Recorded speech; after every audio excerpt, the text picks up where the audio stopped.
d'identité. C'est un plaisir de vous retrouver aujourd'hui avec Samuel Peterschmidt. Bonjour Samuel. Bonjour. Alors, on va tout de suite commencer un petit peu à parler de toi, parce que je crois qu'en France et dans la francophonie, l'église de la Porte Ouverte réalise de grandes choses. En tout cas, elle est connue dans une bonne partie du monde. Merci Internet et puis les avancées technologiques notamment. Oui, et surtout merci Seigneur. Aussi. Merci. Sans lui... Ça c'est sûr. Et si mes informations sont bonnes, à la base, tu voulais devenir pianiste. Oui, alors, moi j'ai grandi dans une famille qui vivait sa foi pleinement. Mais pour ma part, j'aimais la musique, j'aimais ce qui avait attrait aussi à ce milieu-là, Oui. qui est quand même un peu un milieu particulier, puisque moi je voulais devenir pianiste, mais pas n'importe quel pianiste. J'aspirais à jouer en piano-bar, etc. Donc évidemment, c'était pas le contexte que l'on pouvait rêver de la part de parents pour le fils. Mais c'était ce qui m'attirait. Et du coup, tu m'as dit en off que ton papa, du moins tu avais intégré le service pour le Seigneur à 22 ans. C'est ça. C'est ça. Bien sûr, j'ai cheminé entre le moment où j'ai voulu m'adonner à la musique. Il y a eu des étapes, il y a eu des moyens que Dieu a utilisés pour me parler, pour m'amener à faire une expérience profonde avec lui. Et puis à 22 ans, non pas parce que mon papa me le demandait, mais réellement parce qu'il y a eu un appel de la part de Dieu. J'ai jamais voulu juste faire les choses parce que quelqu'un d'autre les faisait. C'est important pour moi que je les fasse parce que je sais que je suis appelé. Ouais. Parce que je sais que je suis convaincu. Sinon, quand vous suivez quelqu'un uniquement parce que vous avez voulu le suivre, lorsque la tempête arrive, vous ne tenez pas. Vous avez besoin réellement de savoir pourquoi vous êtes là. Avoir la certitude que l'appel vient pas seulement de mon père ou de quelqu'un d'autre, mais de celui qui finalement règne au-dessus de tout. Tu parles d'une notion qui est pour moi assez fondamentale. Comme vous le savez, cette série, elle a pour objectif de nous édifier et de nous encourager à aller annoncer l'évangile. Et tu parles de conviction. Tu as été convaincu. Et aujourd'hui, on peut constater en Europe, j'ai vu encore il y a quelques semaines en Ukraine que des stades étaient remplis de 30 000 jeunes, qu'en Allemagne, à Stuttgart, il y a également des soirées où ils sont plus de 30 000 également. Quelque chose est en train de se passer en Europe, en France, quelle est pour toi la vision des choses actuelles par rapport à l'annonce de l'évangile, notamment pour notre pays? Alors, pour moi, je ne suis pas tant impressionné par les grands rassemblements, parce que des grands rassemblements autour d'un concert, des grands rassemblements autour de manifestations bien faites, ok, ça ne signifie pas forcément toujours profondément quelque chose. Ce qui me semble important, c'est qu'il y ait un mouvement de l'esprit qui ramène le peuple de Dieu à la repentance, de manière à ce que justement on reparte sur de vraies convictions et pas simplement sur de l'attraction. Et il me semble parfois qu'il y a une tendance à confondre le mouvement basé sur une conviction avec le fait qu'il y ait de l'attraction pour un événement, pour un groupe, pour un chanteur, pour ceci, pour cela, le concert est fini, les lumières s'éteignent, que reste-t-il? Et c'est ça ma question, que reste-t-il? Ce qui est important pour moi, c'est que une fois que tout s'éteint, en réalité tout continue. Et continue avec des jeunes gens qui soient embrasés, qui soient réellement bouillants et brûlants pour le Seigneur au quotidien. Sinon c'est oui, le coup d'éclat. Mais il faut que ce soit suivi de quelque chose de profond. Ça me rappelle les propos de Charles Finet, qui a été un évangéliste qui qui a amené le deuxième réveil américain et qui prenait vraiment ce réveil de l'Église, qui prenait ce réveil des cœurs pour un retour de repentance et un retour à la parole de Dieu. C'est ça. C'est la base.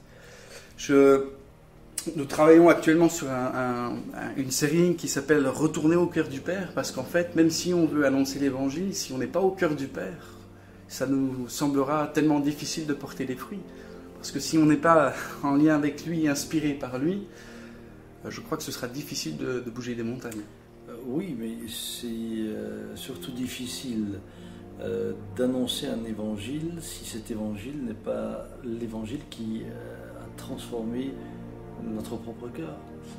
Ma question aujourd'hui, et je la pose, c'est Dieu a-t-il le droit d'être réellement Dieu et jusqu'à où a-t-il le droit d'être réellement Dieu? Ma crainte, c'est de voir une forme d'adhésion, mais liée plus à l'épanouissement personnel, liée plus finalement à l'homme au centre. Et il y a aujourd'hui bien sûr beaucoup de choses qui se passent, beaucoup de choses qui bougent, mais lorsque j'écoute, lorsque je regarde un peu plus en avant, sans caricaturer et sans généraliser non plus, mais bien des fois je me rends compte que le discours, c'est un discours avec l'épanouissement de l'homme, réussissez dans ce que vous entreprenez, etc., etc. Alors que les apôtres n'étaient pas là-dedans, les disciples non plus. Leur premier discours, c'était « repentez-vous ». Ils étaient prêts à perdre leur vie. Un homme comme l'apôtre Paul, dans une période des plus terribles et des plus noires, où se retrouvait l'église de Rome, sous la férule de Néron, qui allait jusqu'à éclairer ses jardins et des chemins avec des croyants qu'il mettait en feu, dira, mais ne vous conformez pas au siècle présent. Ne vous conformez pas au siècle présent. Mais soyez renouvelé, et le terme renouvelé en grec c'est métamorphosé. Et c'est de métamorphose qui est vraiment une transformation au stade où on ne reconnaît plus ce qui était avant de ce qui est après. De la même manière que la métamorphose de la chenille et du papillon qui ensuite en sort n'ont rien à voir ensemble. Entre la chenille et le papillon, il y a une différence. Et c'est cela, je crois, qui ramènera les gens à un profond désir de voir leurs amis être sauvés. Mais pas seulement dire à leurs amis, mais viens, tu verras, tu iras mieux, tu ceci, tu cela. C'est viens, il va te transformer et faire de toi une nouvelle créature. Je pense qu'on peut prendre un temps de prière, si tu veux bien, pour prier pour ceux qui nous regardent, parce que je crois que ce que tu viens de dire là est le plus important. Et je pense que les cœurs ont besoin de retrouver cette connexion simple, de faire de Jésus le centre.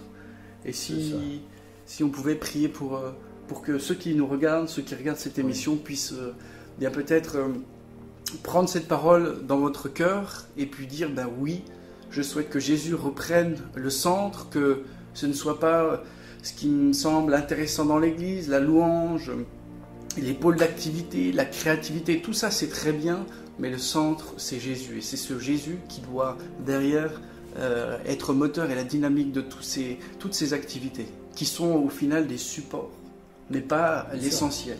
Ce n'est pas l'essentiel. Ce n'est pas l'essentiel. On va prier ensemble.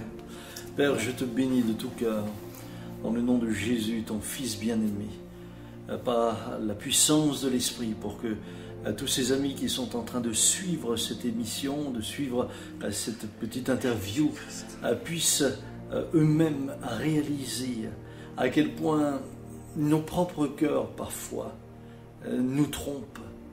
Lorsque tu avais multiplié le pain et que la foule est venue vers toi, tu diras que finalement, eh bien, vous êtes venus surtout parce que vous avez trouvé à manger. Et Seigneur, nos propres cœurs parfois nous trompent. Nous venons plus pour tout ce que nous pouvons obtenir que pour qui tu es. Ce que nous voulons, c'est, Seigneur, retrouver au plus profond de nous-mêmes l'importance de qui tu es.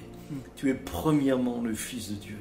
Tu es premièrement le Sauveur. Et nous, nous sommes des pécheurs qui, sans la grâce, sommes perdus. C'est là la base, Seigneur, de toute chose. Si tu n'étais pas venu, alors nous n'aurions aucune espérance. Mais toute notre espérance, nous l'avons en toi, de toi, par toi, parce que nous reconnaissons que tu es Dieu, que tu es le Fils de Dieu, que tu as quitté le ciel de gloire pour venir ici, au milieu des hommes, afin de nous rencontrer et de nous ouvrir un chemin sur lequel nous-mêmes, reconnaissant qui nous sommes, sans toi, nous recevons le pardon, nous recevons, Seigneur, eh bien, le salut, nous recevons l'espérance de vivre un jour avec toi pour l'éternité. Et cette bonne nouvelle qui change fondamentalement ce que nous sommes et qui nous sommes, cette bonne nouvelle, nous voulons la communiquer à tous ceux et celles qui nous entourent, où qu'ils se trouvent. Et c'est pourquoi je te prie, Esprit de Dieu, viens-toi et convainc tous nos amis qui nous suivent maintenant. Convainc-les, toi. Parle à leur cœur. Seigneur, parle à leur cœur, afin qu'ils puissent eux-mêmes, forts de ce qu'ils auront reçu, se réjouir d'annoncer cette bonne nouvelle sur la base d'une conviction pleine, entière, personnelle, où ils savent pourquoi ils le font, où ils savent, Seigneur, dans quel but ils le font, où ils savent aussi, Seigneur, quel est l'enjeu pour lequel ils le font. Sois béni et sois loué. Amen. Amen. Amen. Amen. Que vous puissiez véritablement prendre cette parole et puis la garder dans votre cœur. Un jour, je suis allé voir un concert de gospel et puis à la fin, le chef d'orchestre s'est tourné vers tous les participants qui étaient là, les spectateurs, et il leur a dit cette parole: maintenant que le rideau est tombé, qu'allez-vous garder? Et je crois que quand on reçoit une parole de Dieu, ça fait de l'impact en nous, c'est une certitude. Mais ce qui est le vrai trésor, c'est de la cultiver. Et Dieu, à la base, nous avait mis dans le jardin d'Éden pour le garder et le cultiver, nous dit la parole. Le garder et le cultiver.